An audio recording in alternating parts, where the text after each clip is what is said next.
Good morning. The countdown to Christmas, Kwanzaa, and the New Year begins. But first, we continue our long-standing Spotlight tradition of having an in-depth end-of-the-year conversation with Michigan's top elected state official.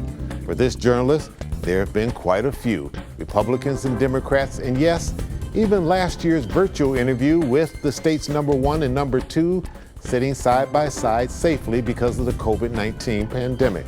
The pandemic is still with us, but we're back to an in-person interview. The first one on Spotlight, believe it or not, in nearly 2 years. Governor Gretchen Whitmer is currently the Mitten State's first-term CEO. What's her reaction to the very challenging issues she's had to grapple with during her third year in office? Should you maybe be doing more mandates to get those numbers down?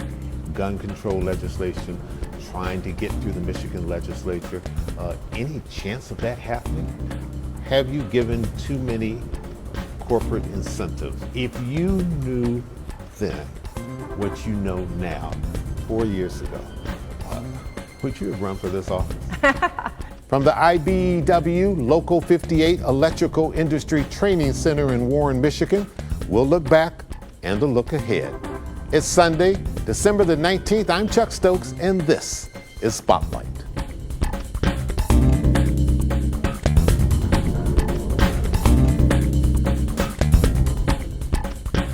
Everybody's now talking about the Omicron. What else can you do, or are you doing, to try to combat that from spreading and surging even more here in the state of Michigan? Well, I think first, it's so important to recognize that our health providers are exhausted, and they have been on the front line of this pandemic for 2 years now, and they are exhausted. The best thing that the people of our state can do to support these incredible women and men who've been on the front line is to get vaccinated and stay out of the hospital. Don't add to the burden that our hospitals are already overwhelmed with. The work that we've done to ensure that it's easy to access a free, effective vaccine has ensured that over 70% of 16-year-olds and up in Michigan have been vaccinated.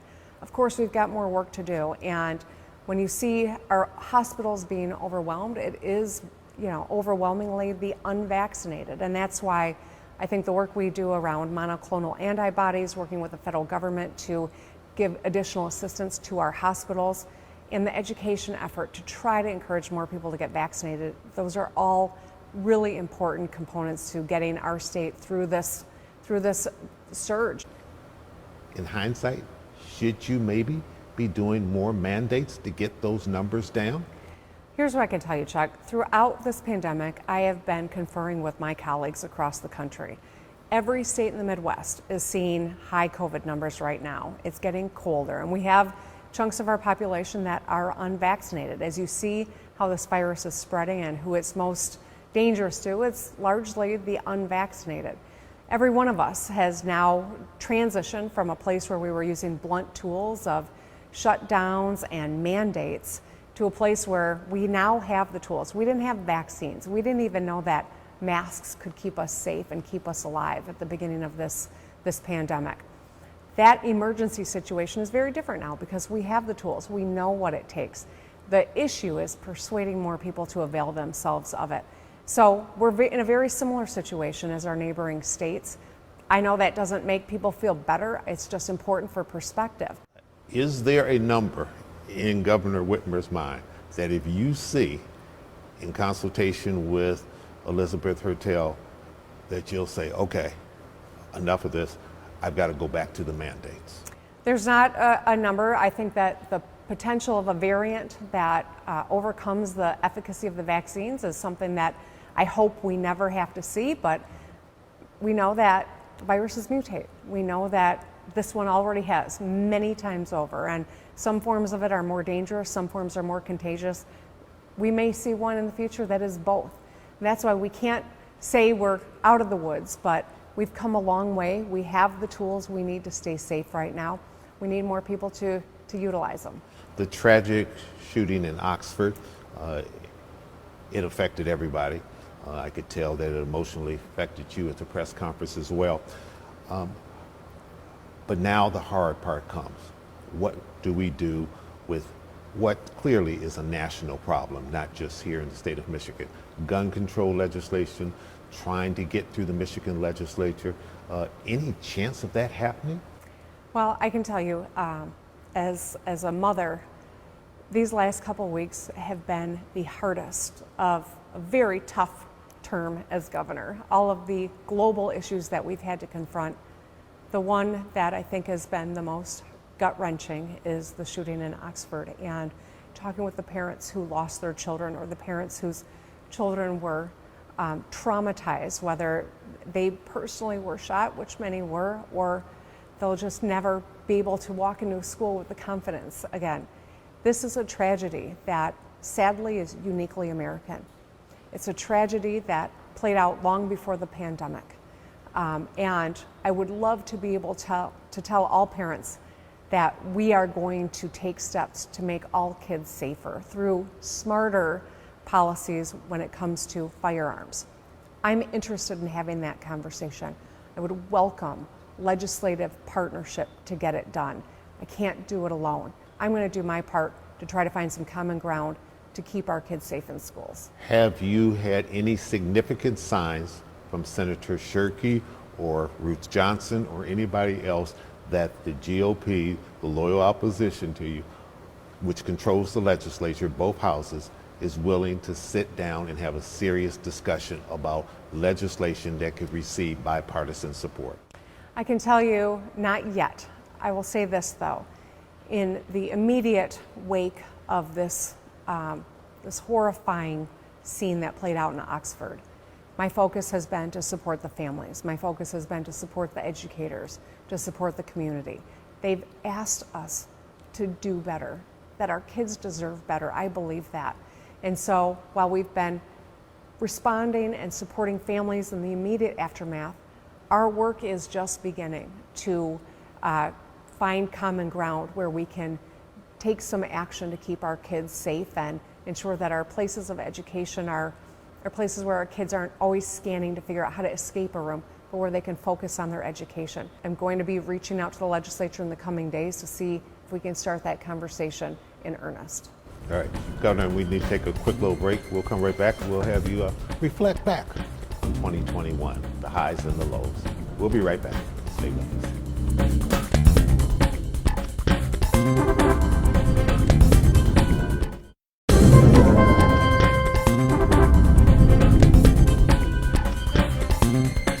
And we're back on Spotlight doing the year in review with Michigan Governor Gretchen Whitmer.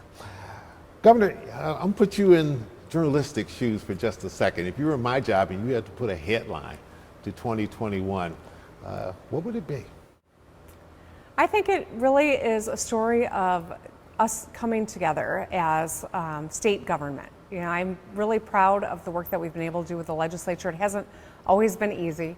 Certainly we've had our moments where it's been contentious, but we delivered a great budget this year, well in advance of the close of the fiscal year, especially the education budget, $17 billion, the largest investment we've ever made in our kids. We did it together. We did it early on. It came out, in the middle of the summer so that schools could plan.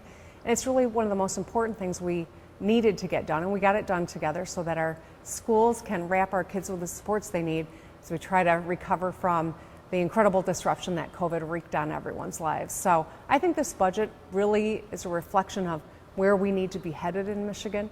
It's supporting families and workforce opportunities for upskilling. It is investing in 4-year-olds and daycare.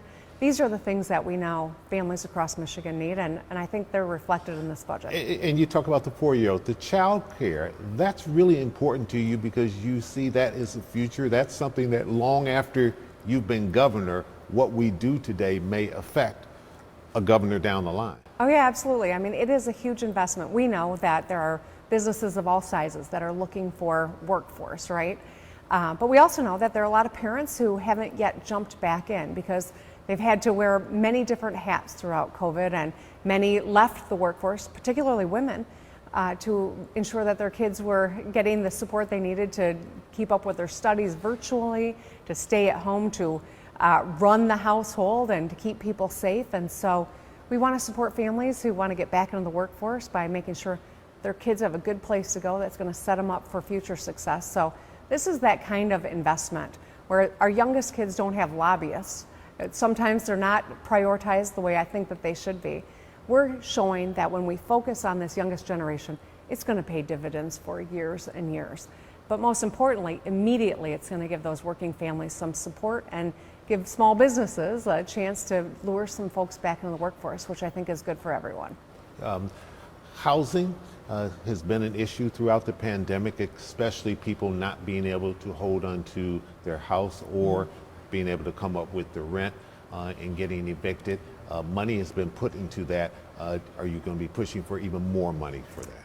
That's right. Well, I think it's really important that we keep people in their homes. And we did a lot of work throughout the pandemic. I used executive orders in the early days and worked with the legislature to extend it. I think it's crucial. But we also need to build more affordable housing. Whether you are in the city of Detroit or in Traverse City up on the kitty corner from Detroit in the Lower Peninsula, this is a fundamental issue that communities all across the state are confronting. And so putting some of these American Rescue Plan dollars into building affordable housing, revamping buildings, bringing them up to code, this is how we can really give some stability to families, create opportunity for the working class, and I think support business that is looking for places for their workforce to reside that's affordable and high quality.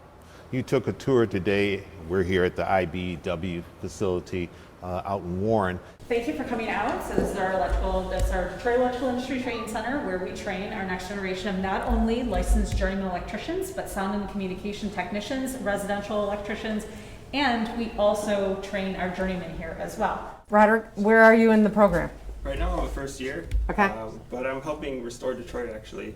Why was it important for you to be able to help showcase this and take these type of tours to go in conjunction with all that you're talking about in terms of creating jobs and training? So one of the goals that I set in my very first day of the state was the 60 by 30, getting 60% of our adult workforce an enhanced skill set by 2030, whether that's a 4-year degree, a 2-year degree, or a skilled trades, like this phenomenal place that we're in. These are paths to good paying jobs where you can raise a family and have a great quality of life here in the state of Michigan for you and everyone in your household. We got to upskill our workforce, and so the work that we're doing, that we're seeing here in this facility, is reflected in that budget that I was just talking about. Futures for Frontliners, or the Michigan Reconnect. We got 170,000 more Michiganders on a path to an enhanced skill set that'll get them to a better paying job. As we lure investment into Michigan, the top of the mind question is workforce, and that's why this effort that we've been able to get done with the legislature is so crucial, not just for these individuals, but of course that's most important, but also for our ability to boast this concentration of talent that we've always had in Michigan, but that we need as we think about the future of our economy. Have you given too many corporate incentives? Some are calling it corporate welfare. Have you gone too far? No, I think we're just beginning, to be honest. You look at our set of tools in economic development, they pale in comparison to that of other states. We know that one of our big employers in Michigan announced an investment that they were making in another state. Part of it was that Michigan just didn't have the economic tool set to compete. Well, we're changing that. I think it was a moment for us all to say, all right, we got to do better. We can do better. We're up to this challenge. We've got something to offer you can't find anywhere else in the world. We got to have a set of tools that make us competitive, and that's the work that we are just completing with the legislature. I think that we are going to see the fruits of this work in the very near term, and it's going to be exciting, and it will start a conversation nationally that Michigan solves problems, that we can work together, and we're the place to invest. And when Spotlight returns, I'll ask the governor about, remember that phrase? Fix the damn roads. We'll be right back.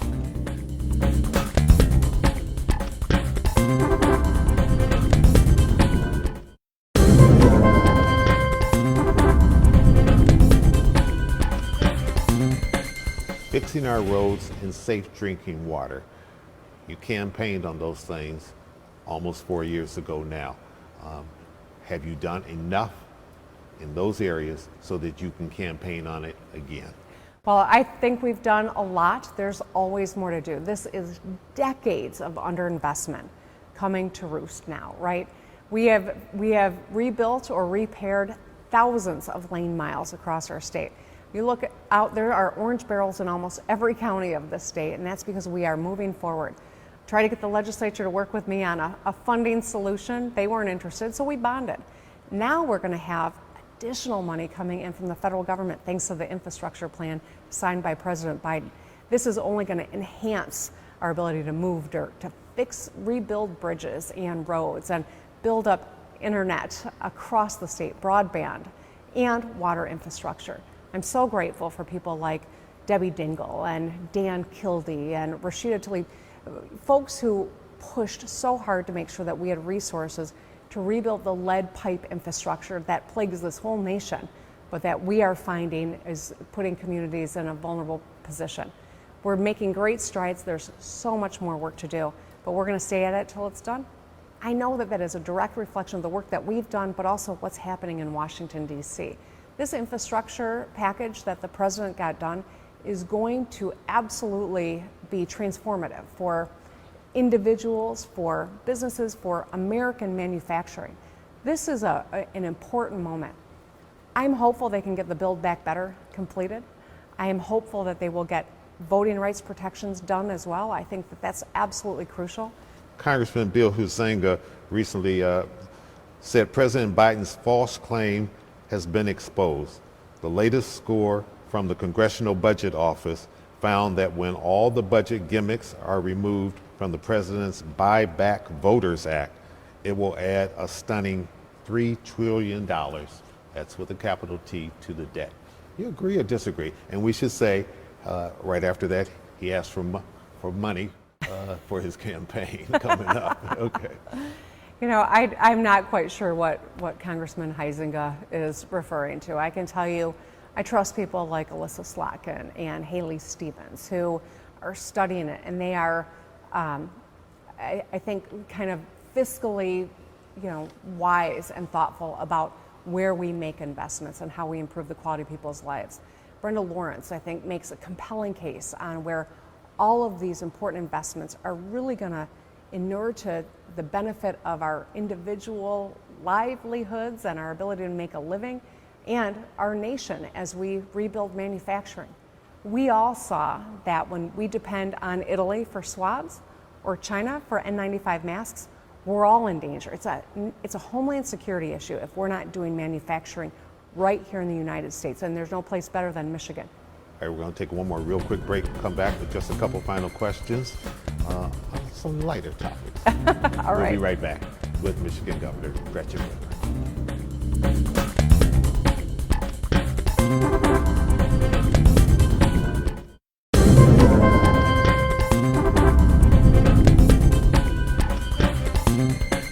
2022 gubernatorial election year. If you knew then what you know now, 4 years ago, would you have run for this office? You know what, even on the hardest day, and certainly when you see all the threats that have been made, and certainly that plot, the notorious plot that the whole world found out about, even on the hardest day, I feel very fortunate to be the governor of Michigan. I love this state. I've always called this state home. I will always call this state home. I want my kids and future generations to feel that way too. We've got important work to do, and I think the policy agenda I want to get accomplished, there's much more to do, and so I'm looking forward, not back. I want my girls to see their mother stand her ground and not be bullied or threatened out of doing what she knows to be the right thing to do. And I think in the bigger picture, the nation and the world is watching, and we've got a lot of work yet to do, and Michigan is making strides, and we got to keep going. You're looking forward to getting out on the campaign trail and defending your record? Absolutely, I am. You're 100% going to run, correct? I haven't announced it yet, Chuck, but all signs point to yes. Okay. All right. Yeah. Is 0% chance you won't run? I'll make it official in the coming weeks, Chuck. But yeah, I've got much more work that I want to get accomplished, And I think we've got a great team, and even with a legislature that's been challenging at times, we've gotten a lot of great stuff done. So I remain optimistic, and I'm ready to keep going, and I can't wait to get out and about and talk to people. Last question on the election. Is there anybody on the GOP side that you're just itching to run agast? No. Now, they got to sort themselves out first. They'll and sort come it up with their out. They're candidate. going to But duke is there it out. somebody you say, I just hope it's such and such, because I'm ready to take them on? You know what? I don't run against an individual. I run for the future of Michigan. That's really why I run. I'm not drawn to this because I want to see my name in lights or because I want to beat a particular person. I'm drawn to this work because it matters. And even on the toughest day, I can see the good work that we're doing, whether it's a young person who's enrolled in the Futures for Frontliners, who helped us get through the pandemic, who now has an opportunity to get some skills and get into a better paying job, or it is the business owner who needs us all to get vaccinated so we can get this economy back up to full strength. We're doing good work. There's more to do, and that's why I love this job. Are you going to either one or both of the bowl games to support? I'm not. I'll be Michigan wearing teams? my green on the 30th and my maize and blue on the 31st, and my youngest is getting her tonsils out, so we will be homebound, and I'll be making a lot of smoothies, I think. All right. That's when you got to play the mommy role and make sure to nurse them back to good health. Happy holidays to you and your family, and we appreciate your sitting down with us. Anything you want to give us a little clue on what's coming up in the state of the state? Nope, not yet, Chuck. I No? just want to say No? happy holidays to All you right, too, and very we'll good. talk You again can't after blame the me first. for trying. Happy holidays to you. Thank you, Governor. Thank you. A special thanks to Governor Whitmer and her communications team, as well as Jennifer Medford and Jeanette Bradshaw, and the good people at the IBEW Local 58 in Warren. Merry Christmas and Happy Kwanzaa. And next week, Sandy Barua and Arn Tellum of the Detroit Regional Chamber in the spotlight. I'm Chuck Stokes. Have a great week.